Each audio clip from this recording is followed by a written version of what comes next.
Hola, hola, ¿qué tal? ¿Cómo están? Buenos días, bienvenidas, bienvenidas. Y vamos a seguir con nuestro libro. Y hoy nos toca el capítulo 33 al otro lado. ¿Listo? Vamos a arrancar. Tengan mucho cuidado con sus micrófonos, por favor. Dice, la mente, una vez iluminada, no puede volver de nuevo a la oscuridad. Thomas Paine. Antes de iniciar los 3 próximos capítulos, me gustaría prevenirte en dos sentidos. Por una parte, si crees ser una persona de ciencia, si no lo veo, no lo creo, las propuestas que vienen a continuación quizás sean para ti un viaje de ciencia ficción. O muy probablemente te sientas como una persona de la Edad Media sosteniendo un teléfono móvil. Con esto no quiero decir que no sea real lo que voy a compartir contigo. Quiere decir que hay cosas que la ciencia aún no ha podido explicar o sus explicaciones solo llegan a cubrir una pequeña parte del espectro de la experiencia. Como me dijo mi profesora de Derecho Mercantil en la facultad, las leyes van retrasadas respecto a los acontecimientos y la realidad que vivimos. Se van articulando según acontecen las situaciones, por lo que en muchas ocasiones, cuando los hechos ya son una realidad, de facto, no hay ley para enjuiciar hasta que se legisla en ese sentido. Con la ciencia ocurre lo mismo. Hay muchas cosas a las que no podemos darles una explicación aún, pero no por ello deberíamos de negarlas o negar la experiencia de las mismas.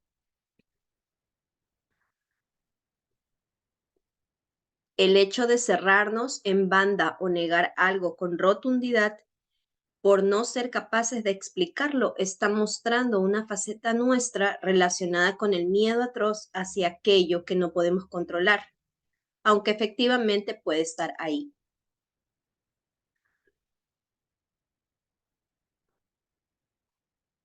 Este es uno de los motivos por los cuales las personas extremadamente científicas llevan una pésima gestión emocional de sus relaciones, donde están los sentimientos, cómo se pueden ver en un microscopio, cómo puedo envasar la alegría, cómo puedo controlar lo incontrolable. Mejor no prestarle atención, negarlo o mirar hacia otro lado. Si te consideras una persona muy cartesiana, te animo a leer lo que viene a continuación, igual que si leyeras a Julio Verne en cualquiera de sus alocadas propuestas del siglo XXI. Hablando de submarinos, helicópteros, yo te voy a hablar de los estados alterados de conciencia. ¿Y qué son estos estados alterados de la conciencia? Pues nada y nada menos que una salida de los estados de vigilia atenta, donde el cerebro se halla en una frecuencia beta. Básicamente se trata de modificar los estados mentales con carácter temporal, alejándonos de los estados cotidianos, sueño o vigilia, con el objeto de alterar nuestra percepción de la realidad y con ello ampliar nuestra concepción del mundo que nos rodea. La observación que deseo compartir contigo tiene que ver con el caso opuesto. Si es una persona de profunda fe, creo todo, aunque no lo vea. También hay otra nota de atención para ti. Antes de profundizar en las propuestas, esta llamada de atención tiene que ver con lo que el doctor Charles Whitfield denominó allá por los años 80, bypass espiritual. Este término define el uso de experiencias espirituales, creencias o prácticas con el objeto de evitar enfrentarnos a asuntos psicológicos u otros aspectos no resueltos a nivel personal o emocional. Fíjate que la propia definición de bypass, desvío hecho de un circuito a una vía de comunicación para salvar una interrupción o un obstáculo, ya nos orienta con claridad hacia lo que hace referencia a su analogía espiritual. Es decir, que tomo este tipo de prácticas para no asumir la responsabilidad de mi vida y enfrentar las circunstancias que en ella se presentan. y así vivo en una especie de limbo aséptico, donde creo que nada me afecta y las cosas tienden a resolverse por arte de magia o por fuerzas ajenas a mí. La parte más delicada, según mi experiencia, es que las personas viven en este bypass tienden a ser bastante radicales en lo que se refiere a sus creencias, afirmándose en los asuntos humanos no son importantes y negando sus conflictos y problemas cotidianos. De modo que las propuestas de los próximos capítulos son simplemente eso, propuestas para acercarte, descubrirte o ampliar tu mirada hacia lo que normalmente no se ve. Queda en ti la decisión de qué hacer con ello y desde aquí me eximo de cualquier tipo de responsabilidad por el uso que le des a la información que te voy a compartir. Y un último punto importante, quiero prevenirte de dos elementos a cuidar antes de acercarte a examinar otras realidades o estados de conciencia. Uno de ellos es tu disposición personal. Cómo te encuentras psicológicamente, cómo te sientes emocionalmente, qué momento de tu vida estás viviendo, te encuentras en paz o en situaciones pendientes de atender que roban parte de tus pensamientos diarios. Es fundamental localizar el mejor momento o prepararte para él, minimizando así los posibles riesgos de estas prácticas. Otro aspecto a destacar es el entorno en el que se desarrolla la práctica. Y por entorno entiendo no solo el lugar que eliges, sino las personas de las que te rodeas. La intención del grupo, la intención del retiro o del formato en el que decidas involucrarte. Esta parte es fácil, es más difícil de controlar, pero lo que te sugiero que pongas toda tu energía en el punto anterior y te relajes en lo que puedes gestionar de este. Recuerda, cuida los aspectos internos y los externos antes de lanzarte a probar cualquier práctica de estados alterados de conciencia. Sé paciente hasta encontrar el estado óptimo que facilite una grata experiencia. Los tres próximos capítulos, Grove, Monroe y Amazonas, hacen referencia a tres de las herramientas que existen para explorar estos estados. Quiero anticiparte que en mi caso, en ningún momento el enfoque de mi experiencia fue recreativo, ni mucho menos. Mi intención con estas prácticas siempre ha sido la búsqueda interior, la apertura de conciencia y el intento de ir llenando las lagunas de la ansiedad existencial que me acompañan. Sentadas estas premisas y creado este marco explicativo, exploremos algunos estados alterados de la conciencia. Growth. A ver, Anita. Buenos días. Dice, todo hombre puede ser, si lo propone, escultor de su propio cerebro. Santiago Ramón y Cajal. No sabría decirte con exactitud qué día de la semana corría.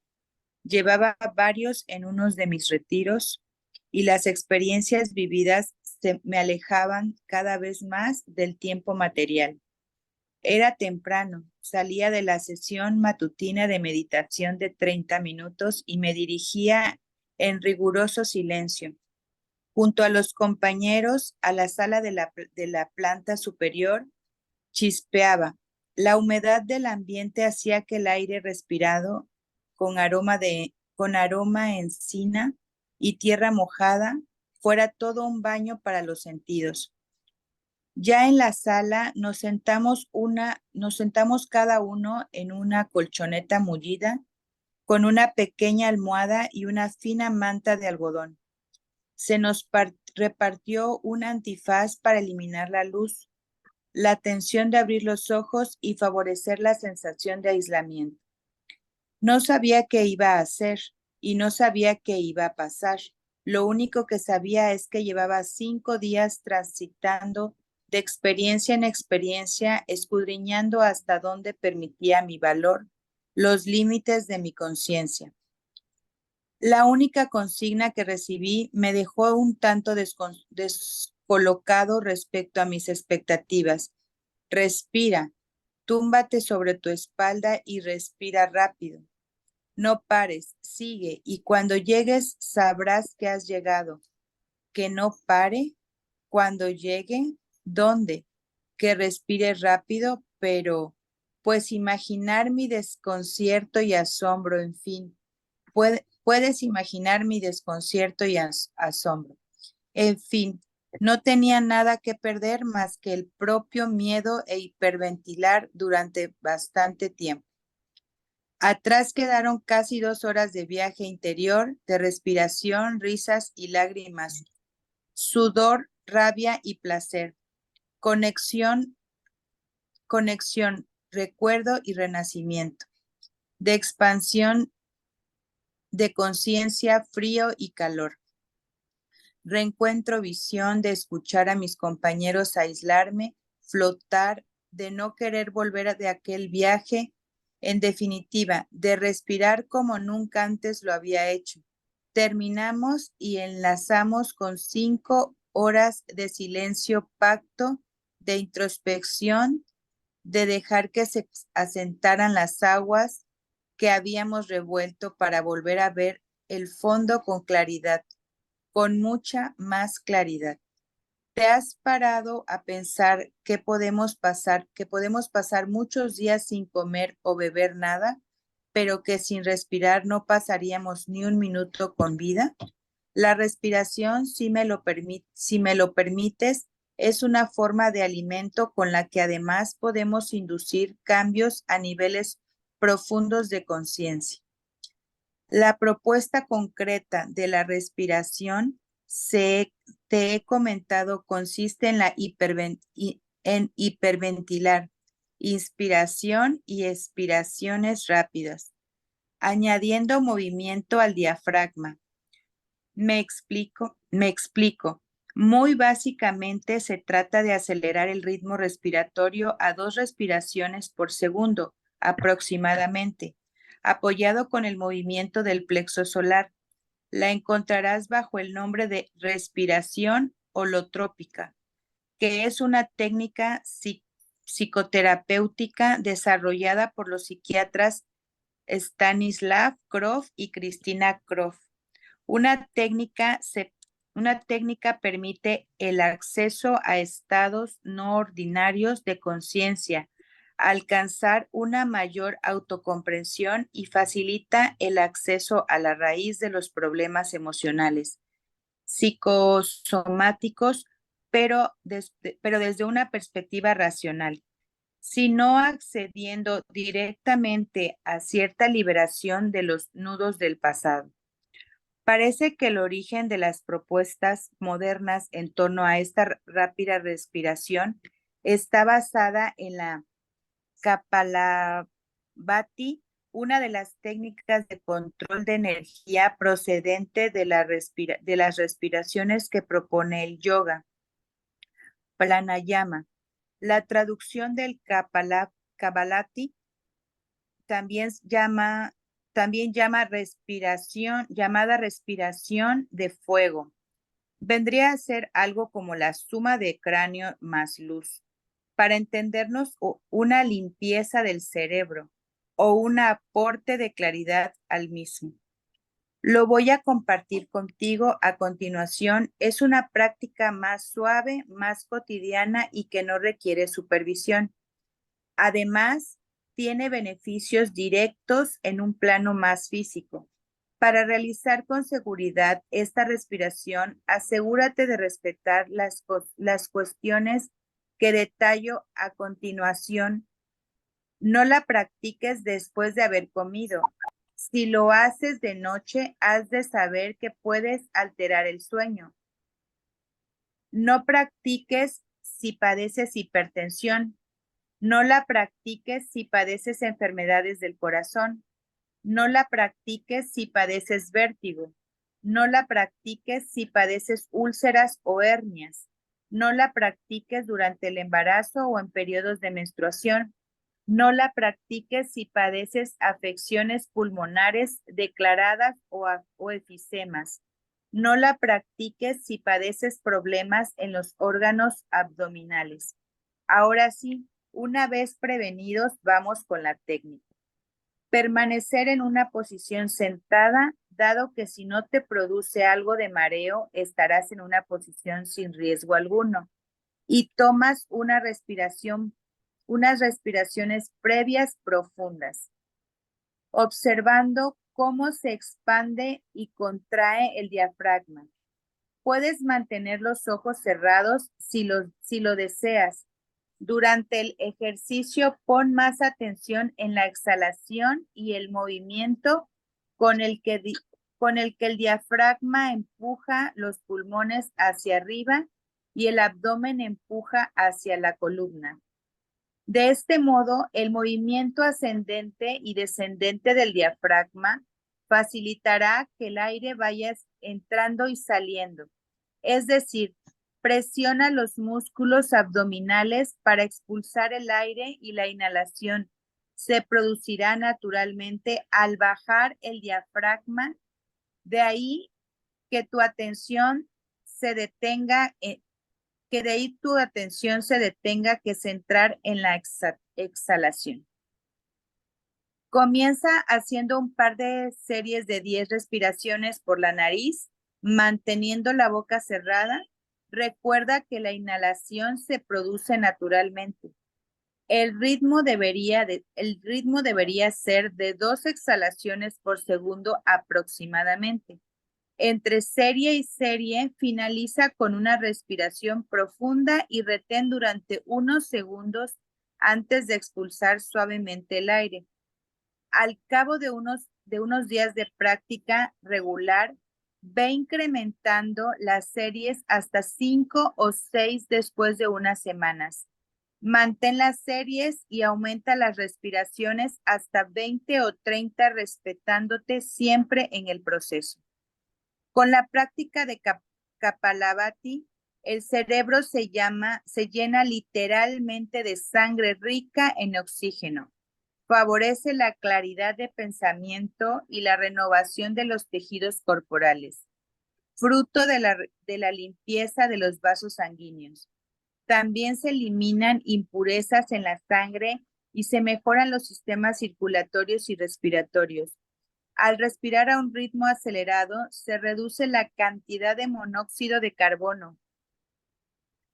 Este impide que el oxígeno llegue al corazón.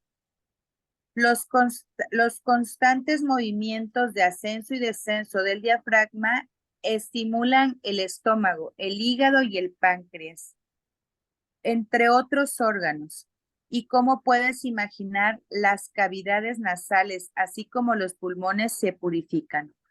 También es probable que sientas cierta vibración o cosquilleo en los centros nerviosos de la columna, al convertirte en una especie de cable vivo.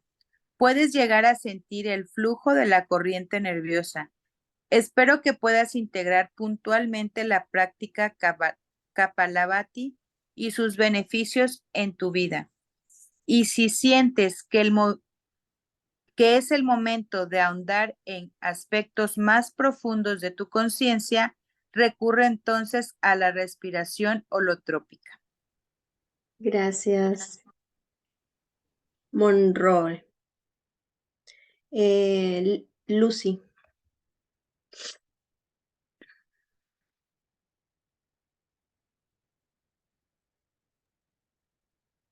Buenos días a todas. Nuestro sentido nos permite percibir solo una pequeña porción del mundo exterior. Nikola Tesla. Aquella noche el señor Monroe se acostó con normalidad después de cenar, como veía haciendo todos los días al regreso del laboratorio. Entró en el sueño con facilidad, pero no llegó a dormir profundamente. Comenzó a sentir cierta vibración. Notó su cuerpo paralizado y de repente se sintió en el suelo junto a la cama. Pensó que se había caído de la misma, pero no recordaba haberse quedado dormido. Comenzó a explorar ese suelo hasta que encontró una cadena. La siguió y se dio cuenta de que era la cadena que sostenía la lámpara del techo. Monroe estaba flotando en su habitación.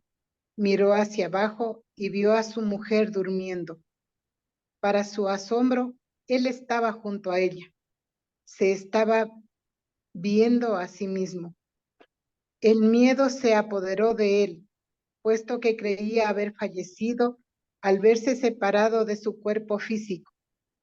¿Cómo pudo? Se deslizó y afanó para volver a su cuerpo hasta verse de nuevo inmerso en su espacio habitual. Con el tiempo, Robert Monroe se habituó a la experiencia y constató que no iba a morir en los sucesivos intentos. Aprendió a salir y volver a entrar. Comenzó a investigar científicamente el proceso estabilizando la duración, temperatura corporal y ambiental, presión del aire, posición en la que se acostaba y todos los datos científicos a los que podía acceder allá por la década de los 60. A la fecha de hoy, el Instituto Monroe continúa la labor que inició su fundador para el estudio de la conciencia y sus estados expansivos a través de tecnologías relacionadas con estímulos auditivos. El instituto ha desarrollado más de 60,000 pruebas del laboratorio con más de 5,000 participantes. Cerca de 10,000 estudiantes y científicos han testado las posibilidades y explorado otras dimensiones y realidades de la conciencia humana. En la actualidad, la neurociencia sugiere que la integración y armonización de ambos hemisferios es la clave para que una persona viva equilibrada, sea productiva y tenga una visión saludable del mundo. De hecho, se dice que un alto grado de sincronización entre los hemisferios cerebrales permite alcanzar la genialidad, extendida esta como estados expandidos de conciencia desde los cuales la realidad se percibe de manera enriquecida, permitiendo al ser humano alcanzar límites más allá de la normalidad conocida. Creo que por el momento es lo más parecido a la sensación de abandonar el cuerpo que he experimentado. Entiéndeme, por favor. Te lo digo desde una perspectiva y sensaciones totalmente amables. Los sonidos binaurales son otro medio más para alcanzar los llamados estados alterados de conciencia. Y en mi caso he logrado experiencias maravillosas.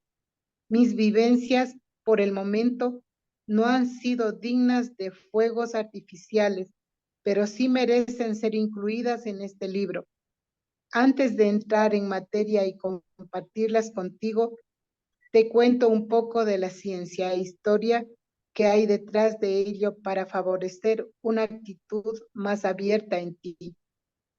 A finales del siglo XIX, el filósofo y psicólogo alemán Carl Stubb sentó las bases de la escucha dicótica, capacidad de estimular cada oído con un sonido diferente, y de la escucha diótica, estimulación de ambos oídos con el mismo sonido.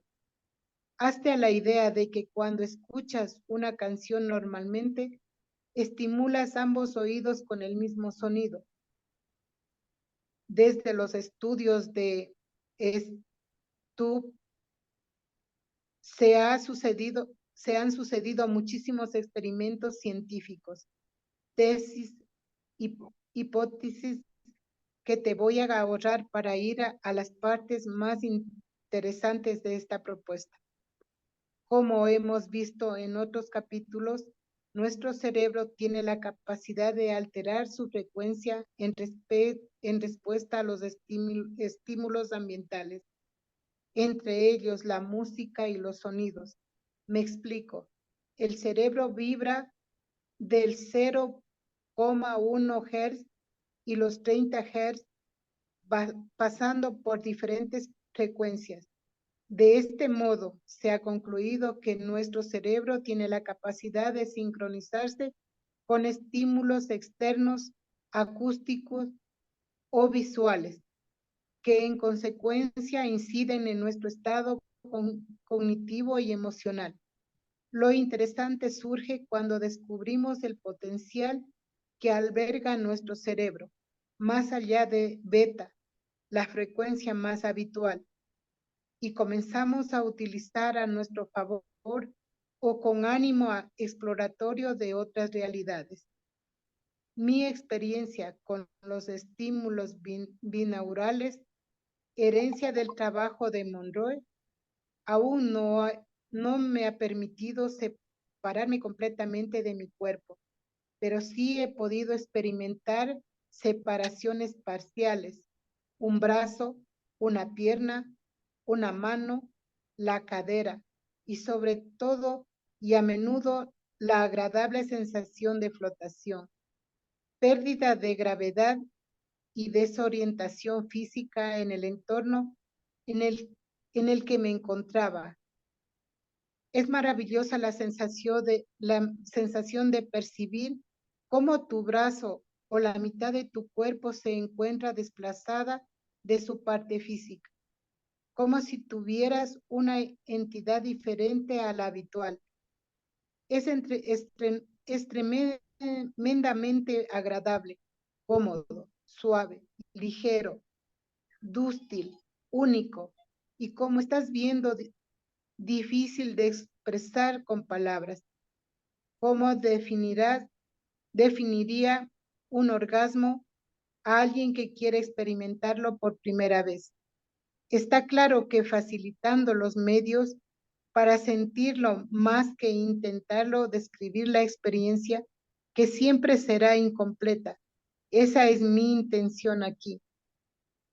Al principio, quizá encuentre ciertas barreras mentales en forma de miedo o creencias, ondas más allá de alfa. De modo que podrás sentir cierta frustración o enfado por no ver avances. Probablemente llegará un momento en el que puedes querer controlar la experiencia o intentar forzarla, logrando así activar más aún tu cerebro y su frecuencia. Piensa que, como en todo trabajo mental, esto es el resultado de un entrenamiento. Es la propuesta general de este libro. Entrenamiento, pocas cosas suceden por azar. Recuerda que Roberto Monroe llevaba mucho tiempo explorando los sonidos binaurales antes de vivir inesperadamente las experiencias mencionadas. Relájate y concéntrate en el proceso. Suelta cualquier expectativa y déjate llevar cuando emerjan los resultados. A medida que profundices, ir viendo que no hay el único camino para acceder a estos estados. Hay múltiples propuestas y todas con un único destino, tú. Se trata de encontrar el camino que más te guste y mejor te haga sentir, respetándote siempre en el proceso. Excelente. Vamos con el 36, Amazonas, Betty. Hola, buenos días.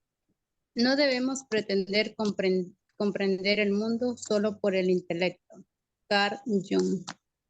Puedo ser lento en tomar decisiones, lo reconozco, sobre todo cuando la decisión implica consumir una sustancia que me va a privar de parte del control de mi pensamiento y va a condicionar la respuesta química de mi organismo. Empecé valorando el cultivo de setas alucinógenas desde casa, pero la incomodidad y su ilegalidad me fueron convenciendo para no hacerlo. En esta búsqueda se cruzó en mi camino la ayahuasca, una bebida tradicional indígena de los pueblos amazónicos y andinos de Sudamérica, La bebida es el resultado de una decocción y mezcla de dos plantas y la intención de su uso es enteógeno. Permíteme bucear un poco en el significado etimológico de esta palabra. Es sorprendente. Un enteógeno es una sustancia o un preparado de sustancias vegetales que posee propiedades psicotrópicas, es decir, que cuando se ingiere provoca un estado modificado de conciencia a nivel etimológico. El término enteógeno está formado por las palabras griegas enteos, Dios dentro, o inspirado por los dioses, y genos, origen, tiempo de nacimiento. El sustantivo genos pertenece al campo semántico del verbo gignomai, que significa llegar a ser o volverse. Por lo tanto, el significado etimológico de la palabra enteógeno hace referencia a la posibilidad de llegar a ser inspirados por un Dios, así como al nacimiento que esto supone. Entendido este nacimiento como el alumbramiento de algo o el fruto de esa inspiración. Las diferentes culturas a lo largo de la historia han utilizado sustancias enteógenas y psicotrópicas con el propósito de alterar deliberadamente el estado de la mente y acceder a esos rincones ocultos de los que venimos hablando. Los riesgos que se asumen con la ayahuasca creo que son bastante asequibles frente a los posibles beneficios asociados a su consumo. Entre sus efectos secundarios potenciales se encuentran vómitos, náuseas, los dos más habituales, diarrea, sudor, temblor, aumento de la presión sanguínea, palpitaciones, hipertensión, pupilas dilatadas y descoordinación muscular. Visto lo visto, asumí los efectos. Y es curioso porque volviendo a investigar descubrí que la ayahuasca puede ser una terapia efectiva en el campo de la psiquiatría y la psicología, en tratamiento de depresión y ansiedad, así como en problemas de personalidad y esquizofrenia. Como de costumbre, decidí enfrentar mis miedos para ver qué había al otro lado de ellos. Te ahorraré toda la parafernalia alrededor del proceso. Mi visión de los facilitadores del retiro, totalmente subjetiva, y de las personas que como yo asistieron a la cita, porque no quiero condicionar especialmente tu decisión de acercarte a este brebaje. Pero sí me centraré en mi experiencia, insisto, mi experiencia, porque este también es un viaje personal, particular e individual, donde cada uno despierta aquello que le corresponde, libera aquello que necesita y conecta con la información que procede. Lo que más me sorprendió y pude disfrutar fueron unas visiones, siempre con los ojos cerrados, de colores, formas, luces y destellos parecidas a un caleidoscopio. Multiplícalo por 1000, ponlo en 3 dimensiones y aún no llegarás a aproximarte al espectáculo al que asistí. En ese momento, ilusionado e intrigado, no paraba de preguntarme, ¿hasta cuándo durará esto? No quería que acabara nunca, y lo mejor es que no era única forma que se repetía constantemente, sino que cada pocos segundos entraban nuevas formas, concretas y abstractas, a formar parte del baile del caleidoscopio. He dedicado más de 16 años al diseño, a la composición de formas, tipografías, fotografías y colores, por lo que puedo imaginar que todos esos recursos se liberaron de algún rincón de mi mente. Pese a eso, no dejé de sorprenderme ni un minuto por la belleza del espectáculo que estaba contemplando. También pude disfrutar de la sensación de separación parcial de mi cuerpo físico. La experiencia fue muy similar a otras ocasiones que ya te he comentado. Quizá aquí una sensación generalizada de flotación e ingravidez, acompañada con sutiles separaciones parciales de brazos y tronco. Creo que te lo estoy contando como algo muy normal, porque lo tengo bastante interiorizado por otras prácticas, pero créeme que es una atracción de la que no quieres bajar y darías lo que fuera porque no terminara nunca. Entre las experiencias intermediarias tuve algunas visiones con personas desconocidas y otros detalles a los que aún no les he encontrado explicación. Por último, las experiencias más incómodas, que en mi caso no tuvieron nada que ver con los aspectos mencionados del consumo, es decir, el 80% de las personas vomitan y yo no lo hice, pero mantuve cierto malestar en el abdomen casi todo el tiempo. Los procesos duran unas 6 horas en su parte más notoria. Respecto al sabor de la bebida, la gente lo aborrece. En mi caso, me pareció un poco amargo, pero llegué a encontrar cierto gusto en ello después de varias tomas a lo largo de las noches que duró el retiro. ¿Puedes subir, Ujú. por favor? Sí. Llegados a ese punto, quiero que tu mente, bájale un poquito. Llegados a este punto, quiero aclarar algo que seguramente te tranquilizará, y es el hecho de hacerte saber que tu mente está por encima de los estímulos químicos de la ayahuasca. ¿Me explico? En mi caso, llegué a incrementar la dosis básica el primer día porque no pasaba nada. Mis deseos y expectativas activaron tanto mi cerebro que no permití que sucediera nada hasta que después de 6 horas y el cansancio acumulado, me relajé y comencé a tener los primeros efectos. Y de aquí extraje mi lección. Nos acercamos a algo intangible, etéreo, desconocido y eterno, intentando gestionar la situación con nuestra mente racional, cargada de ciencia y conocimiento, sabiendo, habiendo leído y habiéndonos explicado los procesos hasta donde nuestros límites son capaces. Y todo esto no hace otra cosa que condicionar los resultados de la desconocida realidad en la que deseamos adentrarnos. Y así con todo, nos hemos vuelto sociedades tremendamente controladoras, donde no dejamos espacio a lo desconocido, a lo imprevisible, a la sorpresa, a lo inesperado. Estamos atados a la perfección, al placer y al saber. De tal modo vivimos a medias, viendo tan solo la mitad de la realidad que nuestro conocimiento racional nos permite. El otro camino, abrirse a lo desconocido, aceptar nuestra ignorancia de las leyes que rigen la magia de la vida y lo invisible, reconocer e integrar nuestra vulnerabilidad y permitirnos reiniciar el viaje de la vida sin mapas. Lejos de desvelar alguno de los misterios de mi existencia, ese fue uno de los regalos que me dejó la ayahuasca. Gracias. 37. Mónica Tamba. Atina. Buenos días con todas.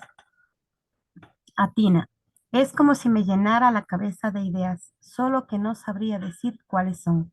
Alicia a través del espejo. Según la Real Academia Española de la Lengua, atinar tiene connotaciones de acierto, pero condicionadas en parte por un factor de azar. Voy a anticiparte que ATINA es un acrónimo para facilitar el recuerdo de esta herramienta.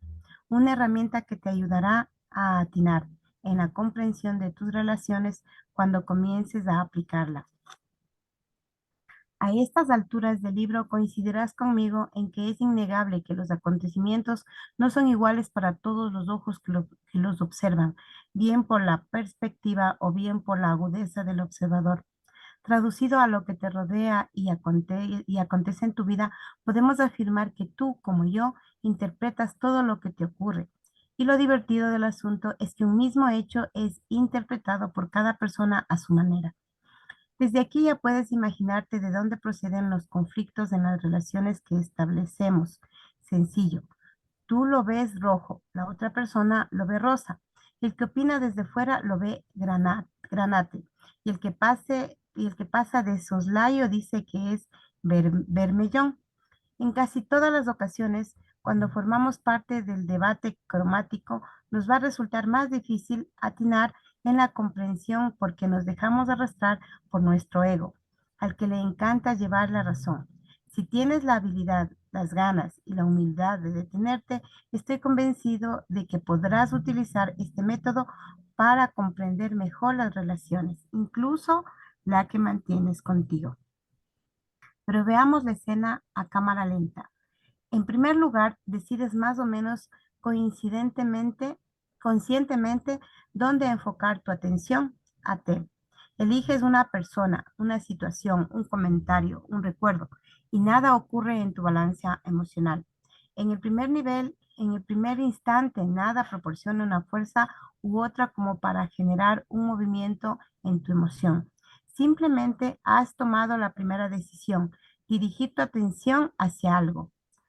No me detendré ahora en tu capacidad para controlar tu atención, en tu voluntad para dirigirla o en tu conciencia en el momento de elegir dónde depositarla.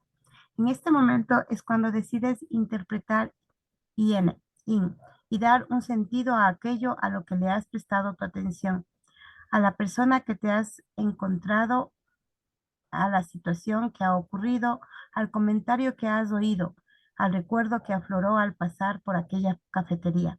Aquí, justo aquí, se denotan las fuerzas que moverán tu balance emocional en un sentido u otro. ¿Cuál?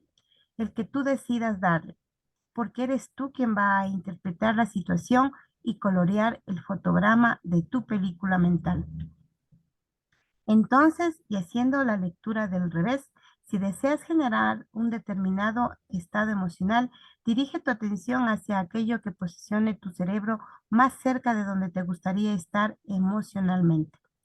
¿Quieres un estado emocional melancólico? Abre el archivo mental de tu infancia o recuerda a los seres queridos que ya no están presentes. ¿Prefieres un cóctel de ansiedad? Fácil. Empieza a mirar hacia la incertidumbre que se esconde tras la esquina de tu futuro. ¿O más bien te gustaría conectar con aspectos alegres? Recuerda aquel concierto, aquellas vacaciones o comienza a hablarme de lo que harías si te tocara un premio grande en la lotería. Como ves, tú controlas y diriges tu atención y esta induce un estado emocional casi automático, porque en este caso se basa en las interpretaciones de sucesos pasados. En tu presente, se trata de darle un nuevo sentido a los acontecimientos, pintar los fotogramas de los nuevos sucesos con colores distintos a como venías pintándolos hasta el momento. Es decir, busca nuevas interpretaciones a los sucesos que te rodean para inducir nuevos estados emocionales o simplemente desvía tu atención de determinados acontecimientos para no tener que darles un sentido. Ahora, si tu atención quedó cautiva por el suceso, no te quedará más remedio que buscar la mejor de las interpretaciones, aquella que mejor incline su balance emocional. El pequeño problema radica en que normalmente la velocidad con la que vives no te permite detectar dónde estás posando tu atención ni tu pensamiento, de modo que se activan las interpretaciones del pasado en piloto automático y te encuentras de nuevo con el mismo paradigma emocional. Comienzas a verlo, ¿verdad? Sí, vale, es cierto que estamos viendo la escena en una ficticia cámara lenta, pero te servirá para comprender el proceso y poder gestionarlo. Estoy tratando de un modo muy básico para acercarte a este sistema, pero puedes elevarlo a todo tipo de relaciones, circunstancias, eventos o aquello donde suela tropezar. Y si decidieras dedicar tu atención a T e interpretación IN a otros aspectos de aquello que se ha convertido en cotidiano o rutinario, probablemente lo cotidiano dejaría de serlo y la emoción que te solía atrapar ya no sería la misma. Por eso, para afianzar el cambio de patrón de pensamiento, has de darle una nueva interpretación IN, porque si te fijas a T en una nueva característica, y sigues dándole la misma lectura, seguirás generando la misma química de siempre y volverás a sentir lo mismo que ya venías sintiendo. Dirigir la atención y elegir la interpretación, salir de los automatismos y tomar las riendas de tu pensamiento, esa es la mecánica. Vamos con la A final. Para ver resultados tendrás que tomar acción con la nueva información que has creado en tu mente. Es la A final de nuestro acrónimo, acción. Puedes expresarte verbalmente para afirmarte en tu nueva visión. Puedes aceptarlo mediante una expresión física. Puedes escribir tu nueva perspectiva o puedes realizar actos diferentes a los que acostumbras. Se trata de hacer palpable físicamente la nueva experiencia. Este es uno de los males que acontecen en la actualidad. En nuestra mente todo es rápido, relativamente sencillo, y comprendemos las propuestas, pero nos cuesta enormemente tomar acción, asumir el compromiso con nosotros mismos y materializar aquello que creamos en el limbo de nuestro pensamiento. Rojo, rosa, granate o berbellón. Ahora sabes dónde está, atinando. Cada uno, es decir, ahora ya sabes dónde han depositado su atención, a T.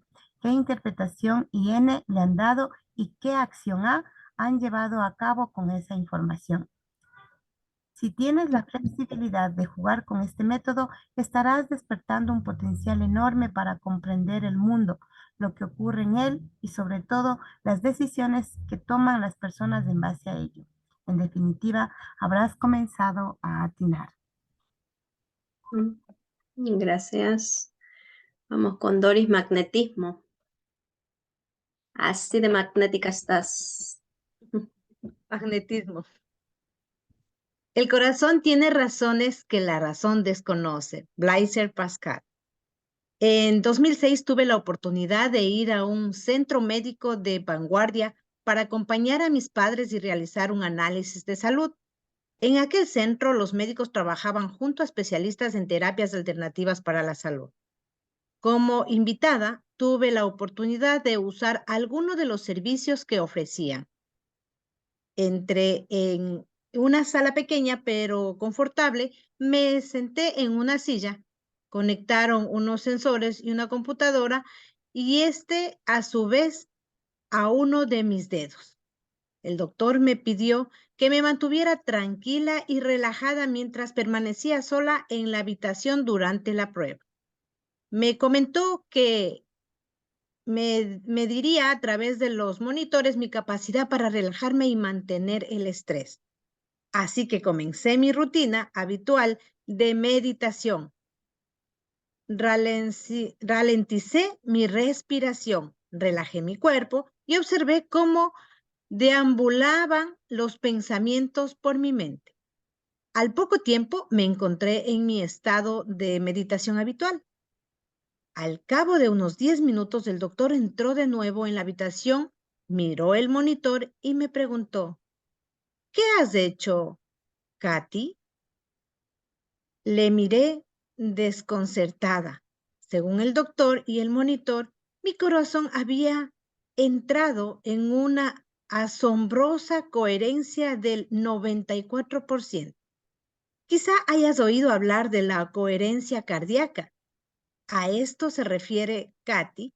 En su experiencia, hablamos de coherencia en términos físicos cuando el estado de las ondas emitidas mantienen una relación constante entre sus fases o estas tienen la misma longitud de ondas y fase. Es decir, que la frecuencia de pulsos dibuja un patrón estable y armónico. Del mismo modo que lo veíamos en el capítulo, un poco de griego. Con las ondas de nuestro cerebro y sus posibilidades, se han comprobado que nuestro corazón es mucho más que una simple bomba. El corazón es reconocido por los científicos como un sistema altamente complejo con un cerebro funcional propio. Recientes investigaciones en neurocardiología demuestran que el corazón es un órgano sensorial y un sofisticado centro para recibir y procesar información. ¿Has leído bien? Procesar información. El sistema nervioso del corazón le permite aprender, recordar y tomar decisiones funcionales independientemente con la corteza cerebral. Además, numerosos experimentos han demostrado que las señales que el corazón envían continuamente al cerebro influyen en la función de los centros cerebrales superiores involucrados en la percepción, la cognición y el procesamiento emocional. Es decir, que el corazón condiciona nuestras supuestas decisiones racionales. De hecho, se puede afirmar que hay más comunicación del corazón al cerebro que a la inversa. Wow. Entre las muchas y sorprendentes funciones del descubierto corazón se encuentra la producción de una hormona llamada atriopeptina, encargada de regular el equilibrio de líquidos y sales en el organismo. La inhibición de la producción de las hormonas del estrés y la neuromodulación en el sistema nervioso central. gestionado comportamientos sociales, sentimentales y patrones sexuales a través de la liberación de la oxitocina, comúnmente llamada hormona del amor. Además de esto, el corazón es el órgano que produce mayor cantidad de electricidad del cuerpo humano. Las ondas que emiten tienen una potencia 5,000 veces superior a la del cerebro. Envuelven el cuerpo 360 grados y se proyectan entre 2 y 3 metros alrededor del mismo, pudiéndose llegar a medir todo ello mediante magnetocardiogramas. Pero, ¿a dónde quiero llegar con todo esto si este es un libro para aprender a domar tu cerebro, verdad? Pues el corazón es otra herramienta.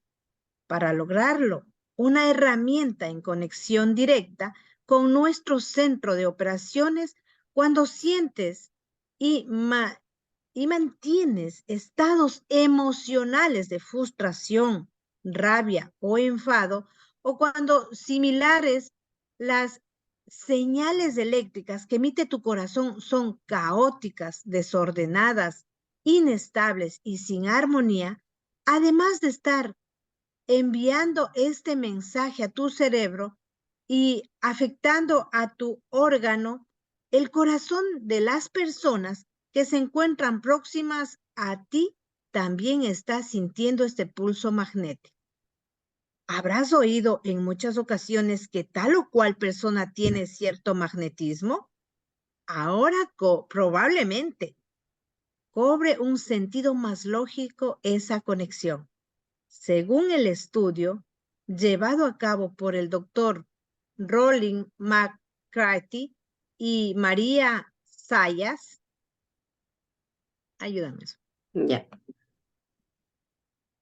Los estados relacionados con el amor, la compasión y la gratitud dispone al corazón a emitir una frecuencia estable y ordenada, es decir, un estado de coherencia cardíaca. Cuando logramos alcanzar este estado coherente, nos invade una sensación de profundo bienestar y además lo radiamos hacia el entorno.